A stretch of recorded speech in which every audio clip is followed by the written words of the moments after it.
বাঙালিদের প্রিয় খাবার তো কচু, কাঁঠালের বিচি আর শুটকি মাছ এটা প্রায়ই খায়, কিন্তু এখন এই খাবারটা আর সস্তা নয়। এটা এখন শহর অঞ্চলে কিনে খেতে হয়। তাই আমরা শহরের মানুষ একটু পেলে আমরা অনেক মজা করে খাই। তো শুটকি দিয়ে রান্না করলে কচু তো আরও সুন্দর হয়। তো কার কার এরকম শুটকি দিয়ে কচু পছন্দ অবশ্যই আমাকে জানাবেন। তো আমি প্রায় প্রায় কচুর ভিডিও দিই, কারণ আমি গ্রাম থেকেই কচুগুলো নিয়ে আসি। আর শহরে তো এগুলো পাওয়া যায় না। তাই গ্রাম থেকে আমি সুন্দর করে এগুলো কচি কচি কচু নিয়ে আসছি। নিয়ে এসে এখানে আমি সিদ্ধ করতে দিলাম। সিদ্ধ বলতে ভাপিয়ে নিলাম। ভাপিয়ে নিলাম, আমি এখানে সকল মশলাগুলো দিলাম, দিয়ে সুন্দর করে ভাপিয়ে নিলাম। ভাপিয়ে নেওয়া হয়ে গেলে আমি এগুলো তেল দিয়ে বাগার দেবো। তো বন্ধুরা, কচু কিন্তু খারাপ না। কচু মানুষ বলে যে কচু আবার খাওয়ার জিনিস, কিন্তু কচু কিন্তু অনেক একটা ভালো একটা তরকারি, এটা শরীরের জন্য খুবই উপকারী।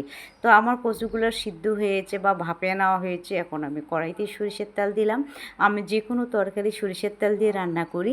তো আমার সরিষার তেল আমার খুবই পছন্দ।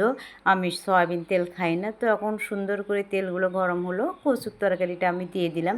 দিয়ে সুন্দর করে ওলট পালট করে নিলাম। দেখেন সরিষার তেল চারিদিকে ফেনা ফেনা হয়ে গেছে। তরকারির একটা এত সুন্দর ফ্লেভার এসেছে, দেখে এখনই খেতে ইচ্ছে করছে। তো বন্ধুরা, ভিডিওটি কেমন লাগলো অবশ্যই কমেন্ট